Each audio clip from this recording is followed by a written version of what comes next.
군집에서 드러나지 않던 것이 어디서 드러나? 생태계에서 드러나. 왜 그럴까요? 왜? 그쵸? 네, 그쵸. 서로 만나서 상호작용을 하는 거예요. 상호작용. 그러니까 예를 들면 이런 거예요. 인도, 제가 예전에 인도를 한번 가본 적이 있었는데 인도에 가면 길거리에 개가 이렇게 있는 거예요. 근데 개가 이렇게 한 마리 다니잖아요. 그럼 그냥 개가 한 마리 다닌다고 이렇게 생각이 들어요. 근데 개들이 서로 막 무리를 지어 다니잖아요. 무서워. 그리고 공격성을 드러내요. 개 한 마리 한 마리 있을 때는 그렇게 순한 양이 없어요. 근데 개들끼리 모였을 때 그 조그만 발발이도 사람 안에 달려들어요. 달려들려고 해요. 으르렁거리고. 그러니까 그 하나 있었을 때는 드러나지 않던 것이 여럿이 있으니까 갑자기 늘어나는 거예요. 서로 상호작용. 야, 한번 해볼까? 뭐 이렇게 으쌰으쌰 돌리고. 마찬가지. 벼 한 포기가 실험실에서는 키울 때는 얘의 특성이 이거고 다 해봤어. 근데 그래서 이제 밖에다가 이제 논에다가 심었어. 근데 실험실에서는 전혀 드러나지 않던 것이 논에서는 나타난다는 거예요. 왜? 거기서는 이 벼가 벼들끼리 서로 상호작용을 하기도 하고 논과도 상호작용을 하고 그러니까 논에 있는 흙, 논에 있는 주변에 있는 다른 어떤 생명체들, 유기체들과 서로 상호작용을 통해서 드러나지 않던 것이 드러난다. 뭔지 아시겠죠? 그래서 이 단어도 굉장히 재밌어요. 창발성의 창자는 뭔가 만든다는 뜻이잖아요. 뭐 한글 창자고 창자고. 이게 발자가 뭐냐? 이 발자는 어원상으로 보면 발자는 창고문을 연다라는 뜻이 돼요. 창고문을 연다. 무슨 뜻이냐? 창고는 문이 닫혀 있으면 그 안에 뭐가 있는지 모르지. 몰라. 근데 창고가 열리면 그 안에 뭐가 있는지 그러니까 보이지 않는 것이 갑자기 나타나는 거예요. 창발성은 당연히 영어로 번역됐을 거예요. 영어로는 emergent property인데 property는 속성 이런 뜻이 있고요. 성질 이런 거죠. 이제 포인트를 내죠. 다시 emergent는 emerge이라는 단어, 영어 단어에서 이제 동사에서 온 거죠. 얘의 의미는 어원 의미는 뭐냐면 저 멀리 수평선에서 해가 갑자기 이렇게 솟아오르는 거예요. 그러니까 그냥 멀리서 이제 그 해가 뜨기 전에 이렇게 바다만 있던 곳에서 갑자기 해가 쑥 하고 올라오는 거예요. 보이지 않던 곳에서 갑자기 쑥 들어오는 거예요. 그게 참발성이에요. 참발성은 그러면 어떤 때 잘 나타나느냐? 어떤 때? 그 구성 요소들이 다양할수록 복잡할수록 참발성은 더 잘 발현됩니다. 그래서 저희는 구조의 단계의 세 번째 중요한 개념 다양성에 이르게 됐습니다. 다양성이 왜 중요하냐를 보통 설명할 때 굉장히 많이 드는 사례가 있어요. 역사적으로 보면 그 아일랜드 대기근이라는 게 있어요. 아일랜드 대기근. 이거는 이제 감자하고 연관이 깊은 이야기인데 뭐 아시는 건 아시겠지만 15세기, 16세기에 막 서부 유럽에서 뭐 향신료를 찾으려고 했는지 뭐 아무튼 모르지만 신재료를 찾아서 막 이렇게 다녔잖아요. 그러고서는 남미를 딱 발견했어. 남미에 갔더니 되게 신기한 작물이 있는 거야. 그 중에 하나가 감자였어요. 감자의 원산지는 안데스 산맥이라고 하더라고요. 근데 이 감자를 이제 얘네들이 갖고 와서 유럽에 한번 심어봤어. 그래서 먹으려고. 근데 유럽 사람들은 감자를 좋아하지 않았어요. 왜 좋아하지 않느냐? 성경에 안 나옵니다. 그래서 이건 악마의 열매입니다. 땅속에서 이렇게 주먹만한 열매들이 나오잖아요. 이상한 악마의 열매. 그래서 대부분의 나라들, 독일이나 프랑스나 그래서 감자 이렇게 많죠. 일부러 먹게 하려고 그런 에피소드가 많은데 그래서 이제 굉장히 거부감이 들어서 잘 안 먹어봤는데, 근데 유럽에서 이 16세기부터 16세기 말, 17세기 초에 이제 유럽으로 전파됐다고 하는데 대부분의 나라들이 거부했지만 아일랜드는 예외였어요. 얘네들은 조금 더, 이 나라는 조금 더 적극적으로 감자를 수용했는데 이유가 있어요. 몇 가지 이유가 있는데, 첫 번째 이유는 아일랜드가 그 빙하가 이제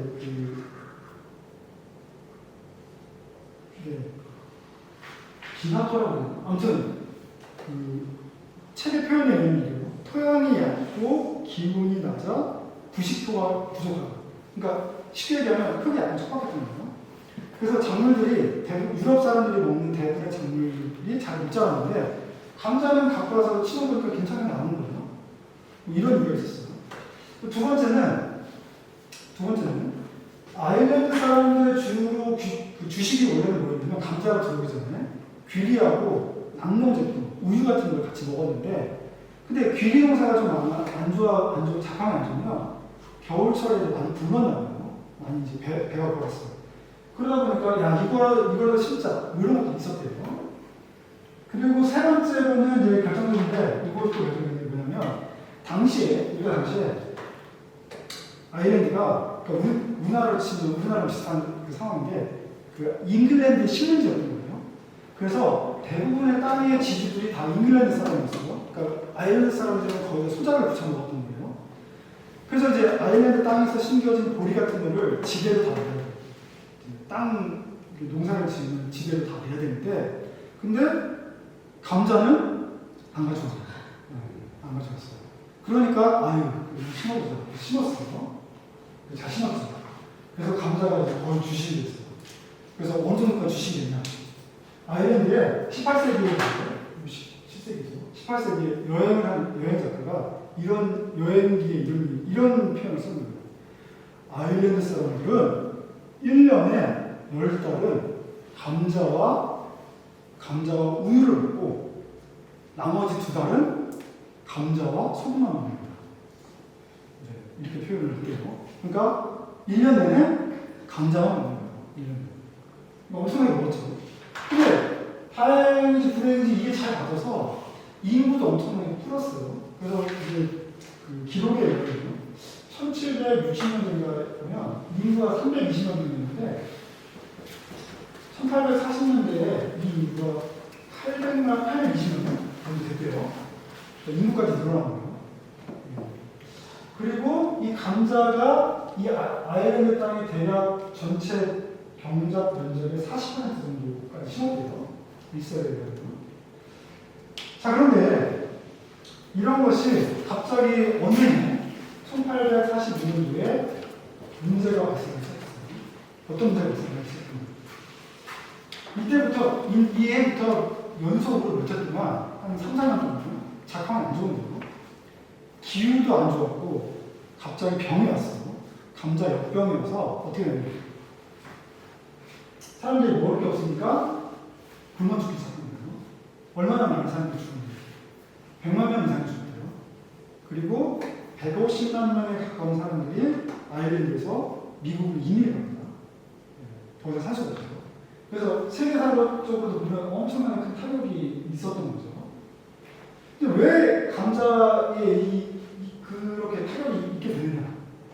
그 결정적인 원인은 이때 당시에 사람들이 아일랜드에서 심었던 감자는 종자가 품종이 딱 하나였어요. 그게 럼퍼라는 종자였는데 이 럼퍼라는 종자 하나만 심었어요. 이게 척박한 땅에서도 좀 잘 자라는 감자였던 것 같아요. 이것만 심었던 거죠. 그리고 결정적으로 감자는 뭔지 어떻게 심는지 아시죠? 시감자라고 해서 감자를 쪼개서 심잖아요. 이런 거를 뭐라고 저희가 부르죠? 영양번식이라고 하죠. 그러니까 씨앗으로 번식하는 게 아니라 식물의 일부, 줄기나 잎이나 뿌리나 이런 걸 잘라서 심는 이런 걸 영양번식이라고 하죠. 영양번식의 가장 큰 문제점은 뭐예요? 유전자가 다 동일하다는 거예요. 클론이죠, 클론. 그 스타워즈에 보면 클론 나오잖아요. 유전자가 똑같아요. 그러니까 병이 하나 걸리면 어떻게 돼요?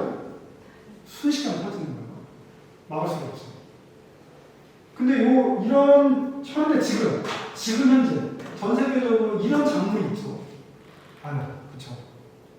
바나나가 지금 영양분식으로 이렇게 번식을 하는데 어쨌든 그래서 병이 오면 다 크잖아요. 뭐 이런 얘기도 있죠.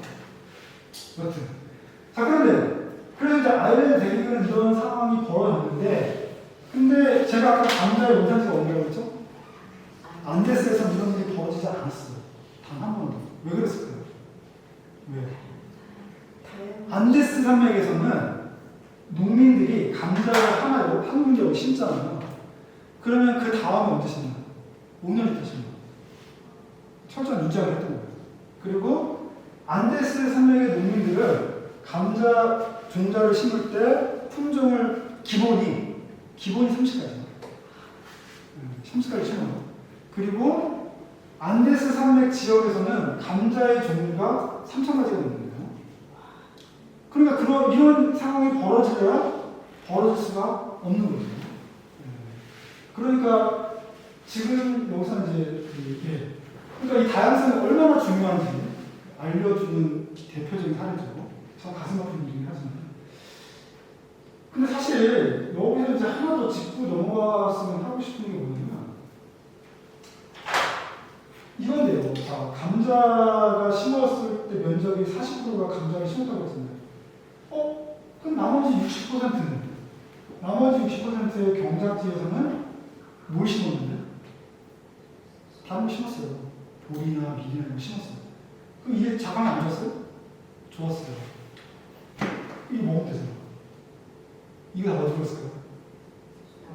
잉글랜드로 갔죠. 지수선택한 거야. 잉글랜드 사람들은 이거를 외면했어요. 그냥 불모증 내버렸어요. 그래서 잉글랜드 사람과 아일랜드 사람은 이게 화해할 수가 없고 이 사건에 대해서 150년쯤 지나서 토니 블레어 총리가 처음으로 유감을 표현했습니다. 150년 지나서 비정을 써서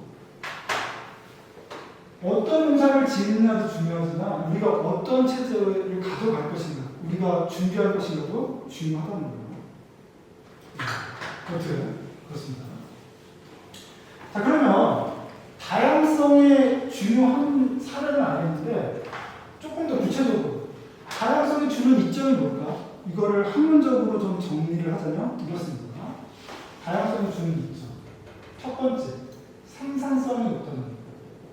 다양한 작물을 심을수록 생산성이 높아져요. 1990년대에 미네소타 대학의 킬런이라는 교수가 실험을 했어요. 어떤 실험을 했냐?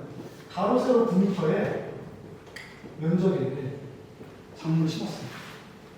한 실험부에 하나만 심었어요. 그 다음 실험부에 2개를 심었어요. 그 다음에 4개, 그 다음에 8개, 그 다음에 16개, 그 다음에 22개 이렇게 해봤어요. 그랬더니 어떻게 했어요? 하나를 심었을 때보다 2가지를 심었을 때 생산량이 높았어요. 2가지를 심었을 때보다 4가지를 심었을 때가 더 많았어요. 4가지를 심었을 때보다 8가지를 심었을 때가 더 많았어요.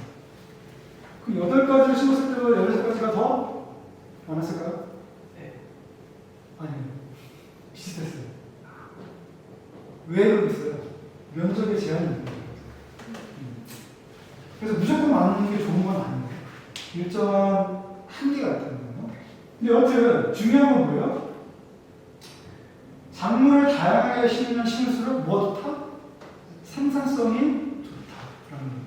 근데 여기서 착각하면 안 돼요. 착각하지 말아야 되겠어요. 여기서 말하는 생산성은 수확량이 아니에요. 수확량을 떠올린 사람들은 이제 저같이 이런 약간 속세에 물든 사람들은 수확량이 높았다는 얘기인가라고 생각할 수 있지만 수확량이 높았다는 얘기가 아니에요. 뭐가 높았냐면 생체량이 높았다는 거예요. 생체량이 영어로는 바이오마스인데 무슨 얘기냐면 식물의 잎, 줄기, 뿌리 이걸 전부 다 합쳐놓은 거예요. 그 생산성이 좋았다는 거예요. 이거는 좀 오해하지 않으시면 좋겠어요. 자, 두 번째. 다양성이 좋으면 뭐가 좋은데? 다양성이 높으면? 두 번째.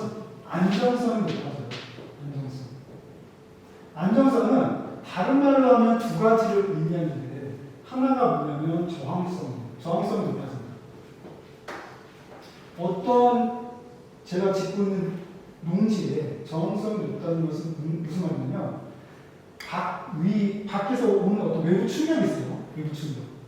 외부 충격, 물리적이고 생물학적 외부 충격을 뭐라고 부르냐면 교란이라고 부르는데, 그러니까 뭐 예를 들면 비가 온다든가, 비가 갑자기 쏟아져, 혹은 태풍 때문에 바람이 세, 이런 물리적인 충격, 혹은 벌레가 와서 막 갉아먹는 내 장미들을 보고 이런 생물학적 충격이죠. 외부 충격.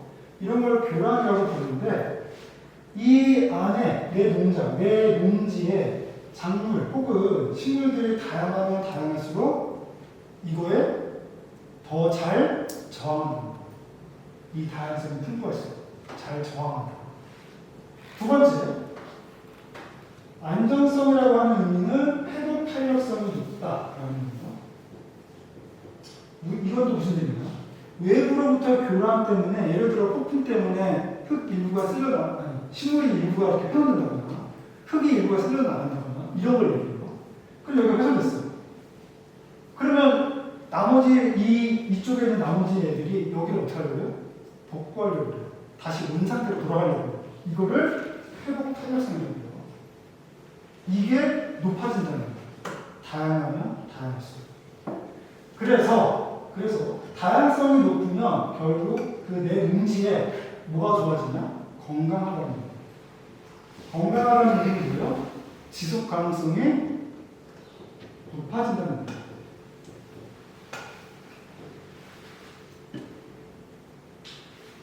자, 이게 왜 중요하냐? 앞으로의 농사, 그러니까 기후위기가 지금 지속되고 막 심각해지죠. 근데 기후위기가 심각해진다고 해서 농사 안 짓고요. 농사 포기할 거예요? 그럴 수 없죠. 먹고 살아야 됩니다. 그런데 지금까지의 농사는 어디에 방점을 찍었어요? 생산에 방점을 찍었어요. 더 많이 생산하는 거. 그래서 더 많은 이윤을 추구하는 거. 여기에 방점을 찍었는데 앞으로의 농사는 이럴 수 없다는 거예요. 지금 보여주고 있잖아요. 며칠 전에 그 전북에 임시로 비 많이 오나요? 네. 저희 지역은 비가 안 왔어요. 거의 안 왔는데 어쨌든 그런 폭우가 왔을 때 그때 생산성은 더 많이 생산해 이렇게 할 수 있어요? 미련한 짓이에요. 그냥 먹고 살 정도의 안정성을 추구해야 돼요. 그런 농사를 생각할 때 이 다양성이 중요하다는 거예요. 그리고 여기에서 말하는 이런 논리들이 바로 우리가 얘기하는 창발성을 가리키는 것이기도 하다라는 거예요. 여러분 눈빛을 보니까 때가 된 것 같아. 그죠? 여기 시계가 없어요. 죄송합니다. 여기까지 하고요. 조금 참으세요. 조금만. 다 왔어. 자, 그러면 다양성이 주는 이점이 그런데 다양성에는 수준이 있어요. 세 가지 수준이 있는데 첫 번째 뭐가 있냐면 다양성의 수준에는 우리가 보통 다양성이라고 얘기했을 때 생물에 대해서 생물 다양성을 얘기할 때 얘기하는 사원이 있는데 세 가지 얘기해요. 보통은 유전적 다양성을 얘기해요. 아까 사례를 들었던 감자가 유전적 다양성을 얘기한 거죠. 두 번째는 종다양성. 세 번째는 서식지 다양성이 있습니다. 여기서 뭐가 더 제일 중요할까요? 제일 중요하다기보다는 어디에 생물학자나 생태학자들은 방점을 찍으려고 할까요? 종다양성 보통 우리가 많이 얘기하죠. 근데 종다양성보다는 얘의 방점이 있죠. 왜 그러겠어요? 얘가 풍부하면, 서식지가 다양하면 얘네들은 따라오게 돼 있어요. 근데 얘를 우리가 아무리 많이 살려봐야, 예를 들어서 저희가 고생물체 DNA를 추출해서 쥐라기 공원처럼 개를 복원했어. 그럼 뭐예요? 개가 살아갈 공간이 없는 거예요. 그냥 동물원 같은 데 가둬놓을 거예요. 그게 개를 위해서 좋아요? 아니잖아요.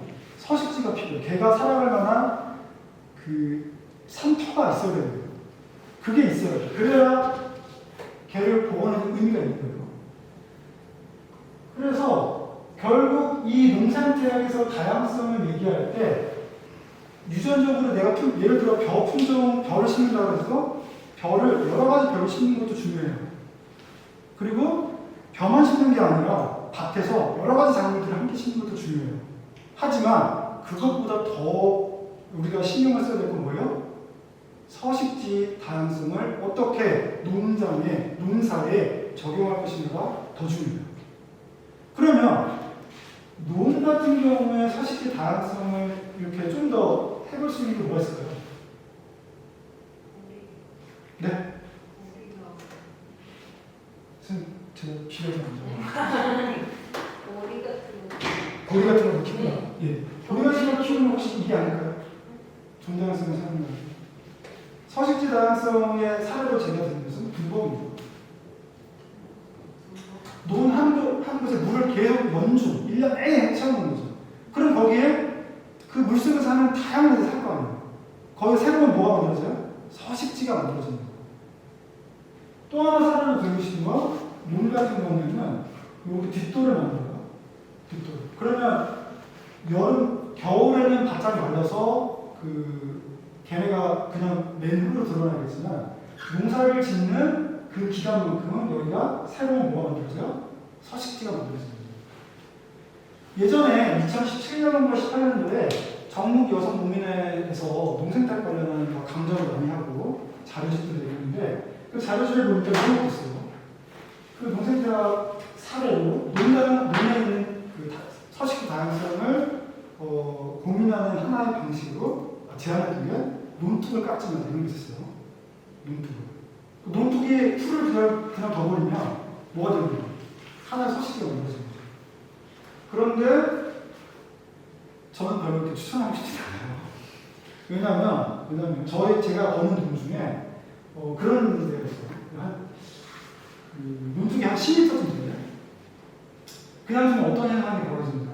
여기 위에 놓는 게 아래 놓냐? 그러면 풀을 안 깎으면 어떻게 될까요? 뱀이 나와. 논둑 가다가 뱀한테 물고 싶지 않잖아. 나도 놀랐지만 뱀도 놀랄 거 아니에요. 저 뱀은 엄청 무서워하는데 만나고 싶지 않아. 얘를 안 만나게 하면 어떻게 돼요? 풀을 자주 깎아야 돼요. 그리고 논둑에 풀을 자주 안 깎으면 어떤 일이 벌어서 이 사실 땅강아지나 드렁어리 때문에 구멍이 나는 거예요. 반드시 나. 그러면 논둑이 새잖아. 그럼 이제 무너질 수 있잖아요. 그럼 이제 그 구멍 찾기도 힘들어.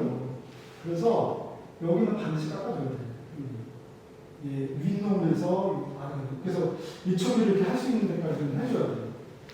여기도 마찬가지예요. 여기는 아랫눈이잖아요. 그러면 여기에 만약에 풀을 그대로 두면 여기 그늘로 얘는 못 잡아. 그래서 이제 저는 어떻게 했냐면 요 예초기로 여기까지 이제 팔 닿는 데까지는 이렇게 하고 깎고 이 위에도 여기까지만 깎고 여기는 내려뒀어요. 이런 여기 이 중간층을 내려뒀어요. 이런 방법도 있겠죠. 이런 식으로 농사를 지을 때 내 농장에 서식지 다양성을 어떻게 하면 다양하게 가져갈 것인가를 고민한다. 이게 논둑에다가 부모님 보면 콩을 심는 그렇죠. 그것도 하나의 방법이죠. 예, 맞아요. 밭 형태로 하는 아주 중요한 서식지 다양성을 살리는 방법 중에 하나죠. 네.